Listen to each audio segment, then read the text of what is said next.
So good day, beautiful people. How are you doing? You're welcome back to my YouTube channel, Mo. My name is Morolake and you can call me Mo.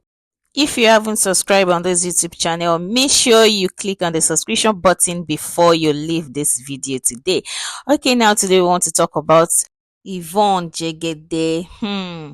Especially about her podcast, that has been trending online this few days, talking about her marriage, a crashed marriage. So a lot of lessons to learn, in this issue.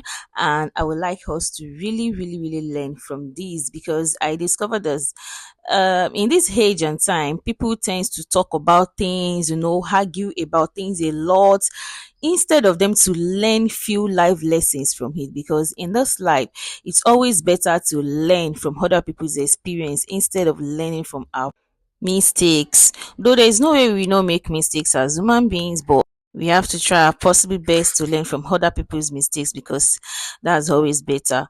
Now, talking about Yvonne Jegede, like he said so many things about our marriage, and after listening to her very well, I discovered that there are lots of lessons to learn from her story. So Yvonne Jegede is a Nollywood actress which got married at the age of 35 years. That was in 2018 February to a longtime friend, according to her, which was 43 years old as at the time. And then her husband happens to be the son of another legendary Nollywood, a Yoruba actress, which is now late, Madam Bukky Ajayi. So, according to her story, she told us that she's a fan of Madam Bukky Ajayi and she loves her so much. She's always around her. She's always going to their house, because of the love she has for her. I think that was where she and Abounce, which is the nickname of her husband, became friends, very very close friends. And she told us that they are close friends of over 14 years before, no, over 10 years, close to 14 years, yeah, over 10 years, before they got married, yeah, before they decided to get married to one another. And they got married in 2018 February, and their marriage, did not last up to a year. And so she shared the story of what happened with us during the podcast she had with, Nedu podcast.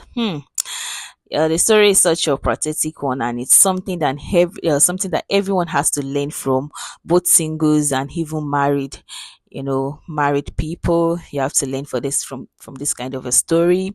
Share to us that our husband loves keeping malice a lot, and she is the talking type. She can't cope with malice. What we couldn't understand from my story is, if you are with someone that keeps malice a lot and you can't even cope with that kind of a settings, why can't you just go to the person and apologize and ask, and try and raise a discussion and let you guys talk it out? Who knows, maybe because she told us she was, at that time, she was pregnant. And as a pregnant woman, we always love to be pampered. We love the attention, to be taken care of and everything. So, as a pregnant woman, you won't be the ones to go and be begging and be. You want, even if not for anything, like, I guess maybe she has been the one keeping the friendship, sustaining the friendship before. But as at that time, because she was pregnant, she couldn't do that, because she told us that even she used to leave the house for like hours, like leaving the house early in the morning and coming back 12 o'clock in the night, that her husband will not call her and ask, okay, where have you been, where are you, have you eaten? She said she will go to a friend's house in Ikoyi then, and then she will stay there till 12 a.m. in the night, like late night, and her husband will not even call her to ask of her whereabouts. And I think at the time this got to her and she just had to pack her bags and left the house. I'm very sure at that point that she was packing her bags. She doesn't have the mind to end the marriage like that. Peradventure, she just wants her husband to come after her, for them to talk and the likes. And then it just happened that that was the end of the marriage. Like, is so sad. Like seriously, it's so sad because this is something that used to happen in almost all marriages out there, especially at their early stage. Early stage first 2 3 years. There is hardly no marriage that doesn't experience such. There's hardly no marriage that doesn't experience such. Just that one way or the other, we navigate through those stages, and at the latter years, you just look back and you feel like did we really fought on, so we fought on this thing, we fought on that. And then you guys will even be laughing at yourself.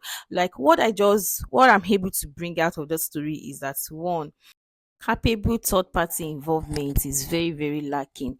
Yes, it's not every situation that you won't be able to involve third party, though they used to tell us that okay, no third party, not third party in marriage, but there are some situations that always require third party involvement.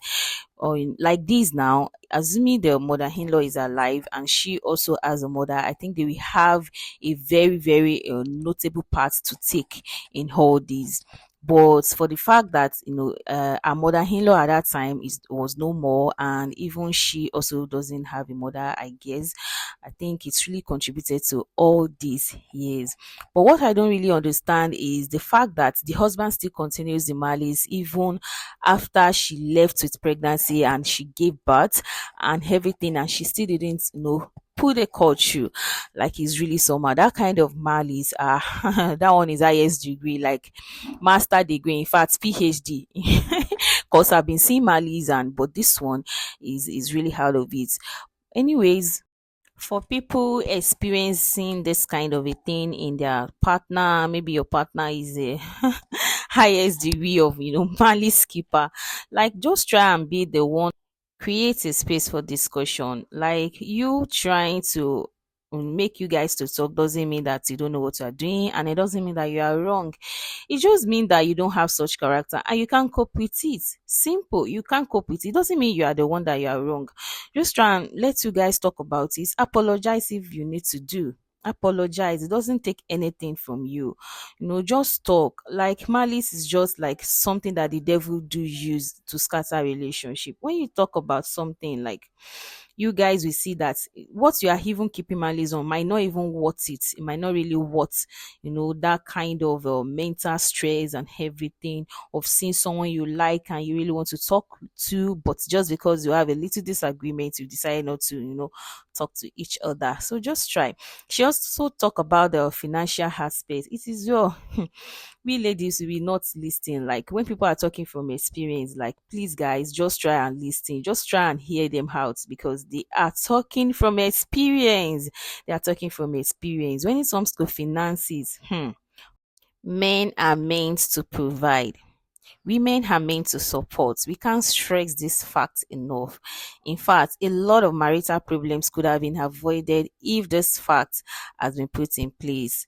Well, a lot of us will not listen, but God will just help us. Just put some facts, some basic facts into consideration when you're making your choices, and then you'll be able to avoid some unnecessary marital prayer. God will just help us, because as well, we know that a lot of women did not plan that they should be so they should be their sole provider.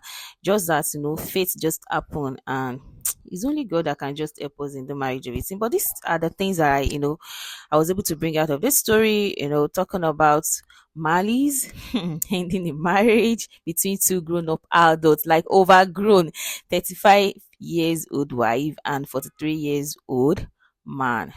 It is well, with a friendship of over 10 years. Yes, a close friendship indeed, of over 10 years before deciding to settle down. It is well. God will and that help will us. Bring me to my lessons learned in bullying. Lesson one: not all friendship are meant to end in marriage. Here, since two, if you're in friendship with an opposite sex and you guys are planning, maybe you can end up together, always look out for the things you can't cope with in them. Yeah, always look out for those things that you think you cannot cope with if you guys are in a permanent situation, which is marriage. And lesson three: if you are with a partner that loves keeping malice, make sure you are the one that loves initiating a conversation. Yes, somebody must initiate a conversation, and you guys should talk about it. And lesson four: to save yourself a lot of stress, marry somebody that is financially ahead of you.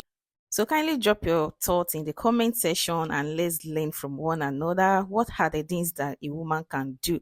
A woman in such situation that the husband is a malice keeper, or a man in such situation that the wife is a malice keeper. I think even men know how to handle this better anyway, if the case is for the woman. But I Yeah, don't don't let know me what. conclude, Sha. Just drop your comments and let's learn from one another. Thank you so much for watching this video to the end. Kindly like and subscribe. I love you guys. Bye.